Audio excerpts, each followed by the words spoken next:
sortir.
Oui, ça va être très dur pour François Cuillandre de parler après le bagade. Les cornemuses, les bombardes, les percussions, la claire écossaise. Mais ta voix porte, François. Bonne chance. Merci, ça va être compliqué de parler après le bagade de Landbigway. Monsieur le Président de la République, Mesdames et Messieurs les chefs d'État et de gouvernement, Monsieur le Président de l'Assemblée nationale, Mesdames, Messieurs, chers amis, c'est un immense honneur pour moi de vous accueillir aujourd'hui à Brest, dans ces anciens ateliers de l'Arsenal de Brest, pour ce One Ocean Summit. Monsieur le Président, il y a 5 mois, vous annonciez votre volonté de tenir un tel sommet. Vous avez choisi Brest, certain que c'était le meilleur endroit pour l'organiser, tant Brest a contribué à faire de la France la 2e puissance maritime mondiale. Vous avez eu raison. Brest, base stratégique de défense et siège de la force océanique stratégique, tient une place particulière auprès du chef des armées que vous êtes. Mais Brest est depuis longtemps, depuis plusieurs siècles, à la pointe d'un autre combat, celui de la connaissance des océans et ses enjeux pour l'avenir de notre planète. Et pour assurer le lien entre le passé et le présent, Monsieur l'ambassadeur Poivre d'Arvor a émis cette idée que je vous soumets. Pourquoi ne pas reconstruire à Brest la réplique de la frégate La Boussole, navire de la Pérouse parti de Brest en 1785 et qui n'est jamais revenu. Sur ce terreau fertile de Brest, dans des conditions rendues plus difficiles avec cette pandémie mondiale, nous avons accueilli pendant ce sommet les meilleurs spécialistes internationaux de l'océan. Merci aux organisateurs qui ont rendu possible cette confrontation et ce partage. Aujourd'hui, le pari sera tenu si les contributions qui en sont l'aboutissement se traduisent en engagements qui porteront, à mes yeux, le nom d'engagement de Brest. Monsieur le Président, cette communauté internationale réunie à Brest nous le dit haut et fort, les océans sont au cœur de l'avenir de notre Terre. Ils sont au cœur du dérèglement climatique, ils sont en danger, mais ils sont aussi à la source des solutions. Le temps n'est plus au constat, mais le temps est à l'action. Alors, Monsieur le Président, je serai fier de vous avoir reçu ici à Brest. Alors je serai fier de ces 3 jours de travail. Alors je serai fier de ce sommet de Brest. Merci à vous.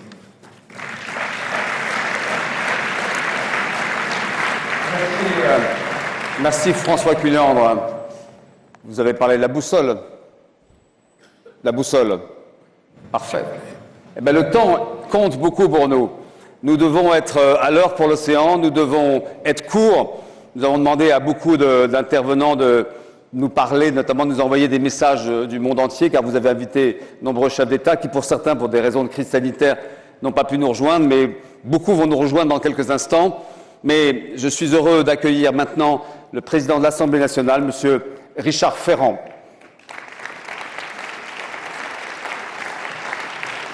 Monsieur le Président.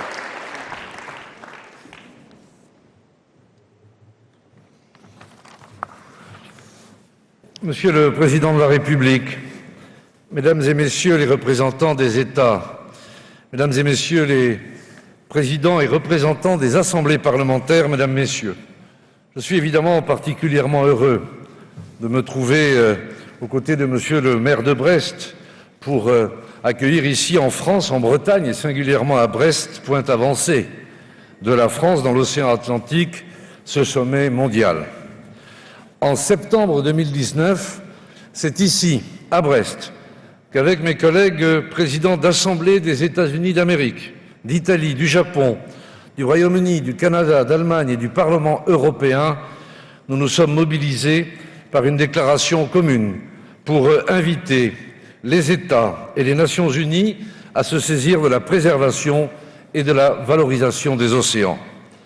C'est probablement l'occasion de souligner la responsabilité particulière des parlements nationaux, des hommes et des femmes qui s'y trouvent représentés, des collectivités territoriales et de la société civile dans ces enjeux essentiels qui concernent les océans.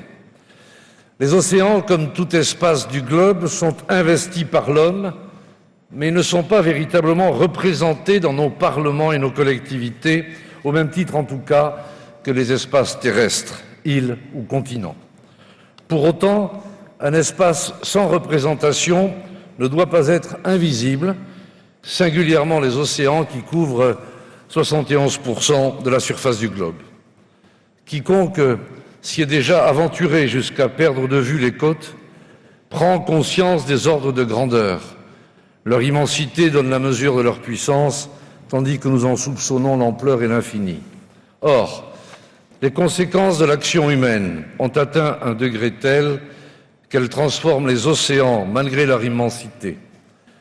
Acidification, réchauffement, pollution au plastique, évolution inquiétante des ressources halieutiques. Et nous mesurons collectivement, pour la première fois peut-être dans l'histoire de l'humanité, que l'océan ne roule pas infiniment à nos pieds, mais qu'il peut aussi nous submerger, nous mettre tous en danger, si nous avions la funeste idée de ne pas le respecter. Les mers et les océans sont en vérité les poumons de l'humanité, des sources d'énergie, de richesse et d'alimentation. Ils sont les alliés de la pérennité même de l'humanité. Espace sans représentation, les océans ne peuvent pas demeurer invisibles. Nous devons prendre soin d'eux, ensemble. Acceptons la nécessité de passer des paroles aux actes. Parler de gouvernance sans réelle instance, s'émerveiller devant un bien commun sans dire précisément où commence et où s'arrête ce bien, serait dangereusement trompeur, tout comme repousser indéfiniment les accords internationaux en pensant à tort que la patience des océans est infinie. Pas plus que le poète Lautréamont, je ne sais quel est le plus profond, le plus impénétrable des deux, l'océan ou le cœur humain. Mais je suis persuadé que nous tous réunis ici, avec nos responsabilités, nos nationalités, nos expériences et nos usages différents, nous devons non seulement nous réunir, mais surtout agir et ensemble à partir de Brest, où, dans le livre d'or de la Commune, écrivit en 69 le général de Gaulle, à Brest, à ses ambitions océanes, qui sont aussi les ambitions de la France. Mesdames, Messieurs, mon message n'est qu'une ouverture. L'essentiel reste à construire, sans doute au plus vite. Je nous souhaite à tous des travaux très fructueux. Nous sommes tous sur le même bateau, alors en avant toutes. Je vous remercie.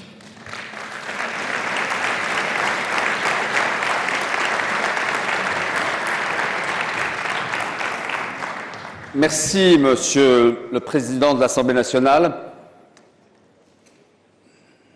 Le sommet a commencé à 9 h, mais les choses sérieuses vont commencer maintenant.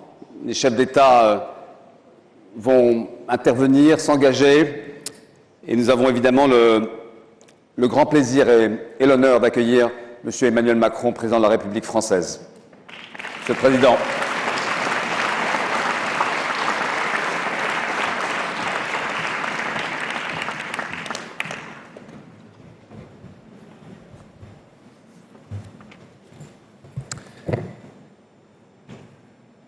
Monsieur le maire, merci beaucoup pour ce mot d'accueil.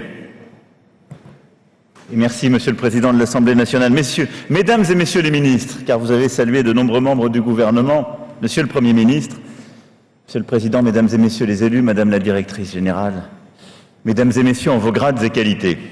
J'aurai l'occasion de revenir à plusieurs reprises pour parler du sujet du jour. Mais je voulais simplement ici répondre à ce mot d'accueil et avant d'aller accueillir quelques-uns de mes homologues, vous dire le bonheur que nous avons collectivement d'être à Brest pour ce sommet. Vous l'avez dit, Monsieur le maire, ce choix n'a pas été fait au hasard. Et le destin de Brest est un destin maritime et océanique. C'est celui d'une ville qui s'est construite ainsi.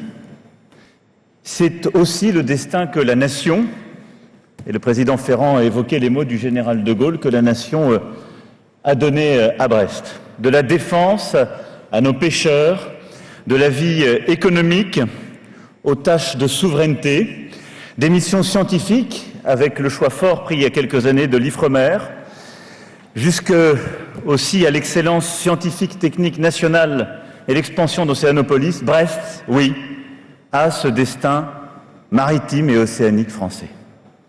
C'est pourquoi nous sommes très fiers de pouvoir tenir ce sommet aujourd'hui où nous allons parler de nos ports, de nos pêcheurs, de nos scientifiques, de nos navigateurs, des grandes explorations et de nos fonds maritimes, de nos outre-mer. Et je salue les élus ultramarins ici présents qui sont aussi notre fierté. Si la France est la deuxième puissance maritime au monde, c'est parce que nous avons nos outre-mer.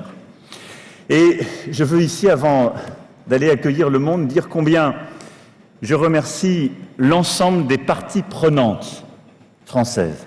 Le cluster maritime français, évidemment, nos élus, mais toutes les associations, les organisations non gouvernementales, les scientifiques, les poètes qui sont ici et qui aiment la mer et portent cette cause avec force depuis tant d'années.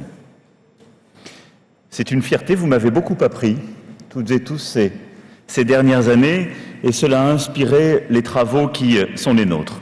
Vous l'avez dit, nous allons aujourd'hui prendre des engagements, ce seront les engagements de Brest. Ils vont permettre de consolider des actions utiles, j'en suis convaincu, et un agenda international essentiel pour l'année 2022. Je vais déjà prendre un engagement, Monsieur l'ambassadeur, Monsieur le maire.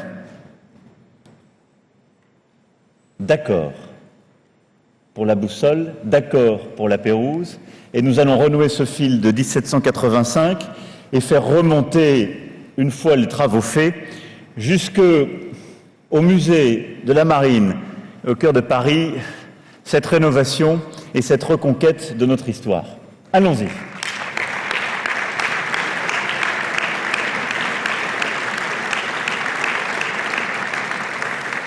Mais au-delà de cela, et avant de parler des sujets de pêche, des sujets d'exploration, des sujets de biodiversité, tout ça n'est possible que parce que je sais que règne ici cet esprit d'entraide qui unit le monde de la mer. Et au moment où nous nous parlons, je veux aussi avoir un mot, cher Édouard, pour Le Havre, le Milano et les 3 marins qui, il y a une semaine, ont péri en mer. Je veux aussi avoir une pensée pour ce jeune de l'école des Mousses, découvert mort hier à son école. Et j'évoque ces destins, ces vies, parce que la mer, c'est ça. Ce sont des formidables aventures qui font rêver, ce sont parfois des drames, mais c'est à chaque fois, toujours, cette force d'âme qui unit, l'esprit d'entraide, cette conscience. Et au moment où nous allons ouvrir nos travaux, je veux qu'il soit porté par cet esprit qui unit nos marins. Celui qui a conduit la SNSM et toutes celles et ceux qui sauvent en mer, aident en mer. Et je sais pour toutes celles et ceux qui aiment la mer, ce qui vous tient là, ce qui nous tient là. Voilà les quelques mots que je voulais vous dire. Je ne serai pas plus long. Merci à Brest de nous accueillir, à Brest même. Et merci infiniment à toutes et tous d'être là pour porter ces engagements. Je vais tout de suite donner la parole à mon ami John Kerry. Merci d'être là, toujours fidèle aux engagements pour la planète, pour les océans, en ami de la lutte pour le climat, pour la biodiversité, mais je dois le dire aussi, en ami de la France. Monsieur Kerry.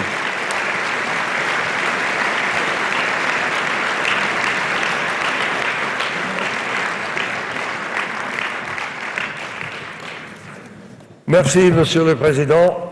Ladies and gentlemen, distinguished guests, members of the ministries of France, Mr. Mayor, ladies and gentlemen. Mr. President, it's a great privilege. Thank you for affording me a few minutes to be able to share a few words. And I am grateful to everybody. I bring you President Biden's greetings.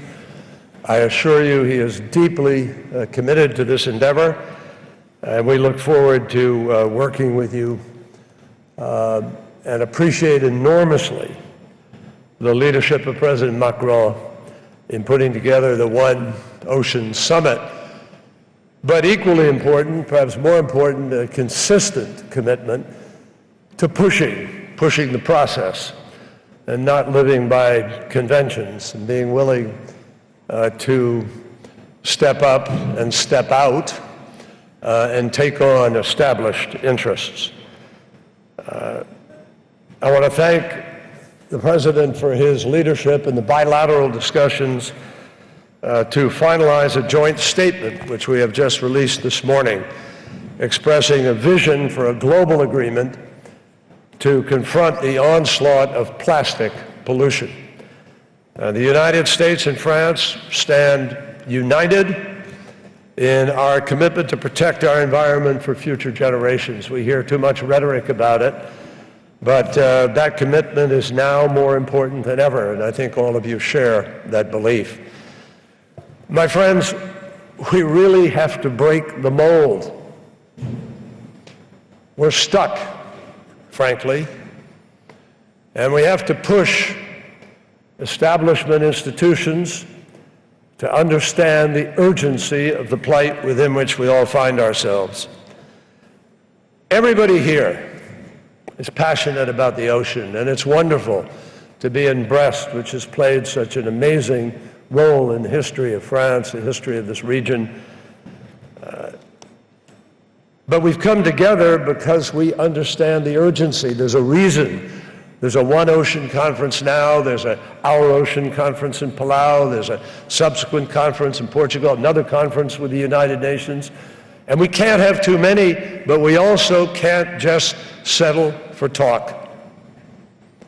We have to, for the sake of our citizens, for the sake of the unity of a community of nations, give meaning to the words. And that is what brings us here today. That and the belief, which we all understand, but not enough people are aware of, that it is indeed, as we heard in the poetic presentations of those videos, it is the ocean that makes life on Earth possible. It produces more than half of the oxygen that we breathe, and even that is at risk. More than 50 to 80% of that oxygen comes from the life of the ocean. And indeed, the ocean provides food and livelihood for billions of people. It is the place where more than 80% of all life is found. And all of us who care deeply about the ocean have come to Brest to make a commitment that this has to be a year in which we work overtime to connect the dots for our citizens, dots that fully describe the unseverable link between climate protection, and ocean protection. The ocean and climate are inextricably linked.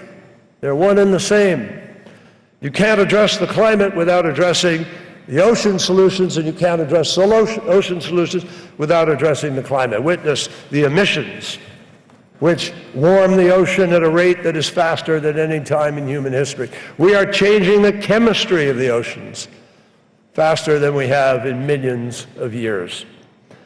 I said earlier we have to break the mold. By that I mean that we are the prisoners to some degree of the status quo. And every single one of you, particularly those of you who run for office, you know what I'm talking about. Powerful vested interests that push back against change, that want to ignore science even, let alone common sense. President Macron understands this urgency. My friend Jean-Yves Le Drian understands it. Barbara Pompili understands it. You understand it. But this has to be a year not of words. It has to be the year of action, the year of turning the corner. And that's why we're here together, because we're all determined to leave Brest shifting gears, taking this to a higher level. I think there are 5 quick key ways, and I'll try to run through them really quickly. First, if shipping were a country, it would be the 8th largest emitter of greenhouse gases in the world. So we must immediately move for emissions reductions from shipping sector, and some are already beginning that effort. In Glasgow, we announced the First Movers Coalition, a group of businesses, Amazon, United Airlines, Lafarge Holcim, largest cement dealer in the world, steel makers, Volvo, which is committed that 10% of the steel they buy will be green steel. Why? Because they want to push the development of this new market of the new energy economy. In Glasgow, Maersk, the largest owner of container ships in the world, made an announcement that the next 8 ships they purchase will be carbon-free.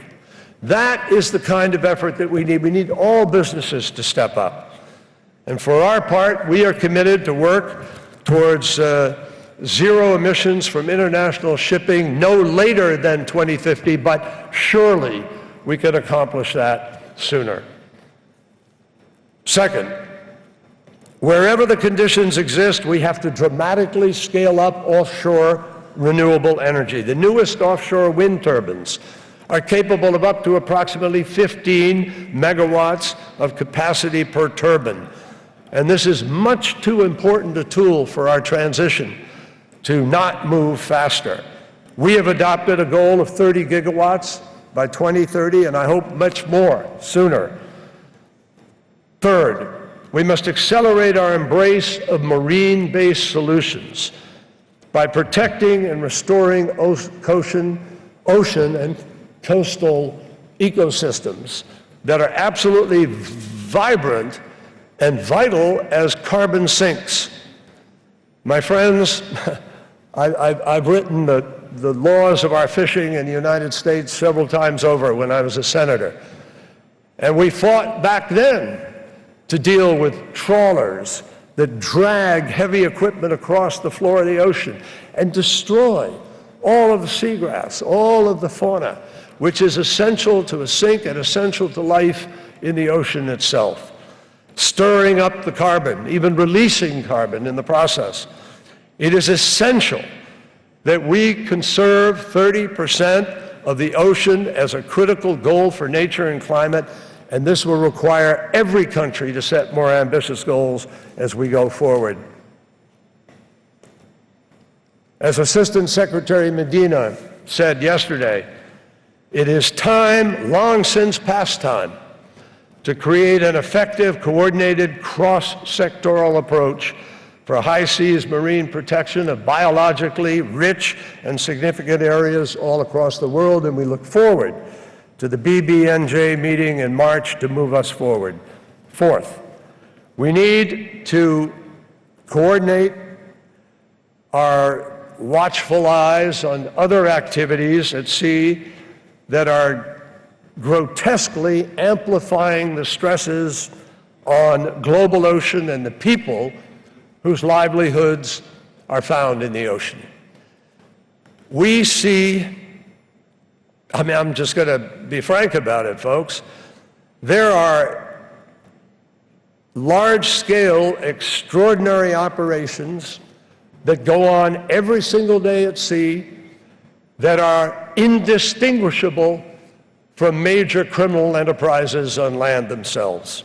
And you know what I'm talking about. They use appalling practices of labor, money laundering, and fraud to destroy the good efforts of fisher people around the world who are trying to live by the rules. And there are countries, actors, supported by governments in the world who simply look the other way, and some even provide direct support to allow illegal operations to continue.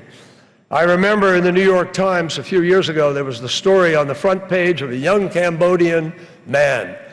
Went from Cambodia to Thailand ostensibly to take a job in construction.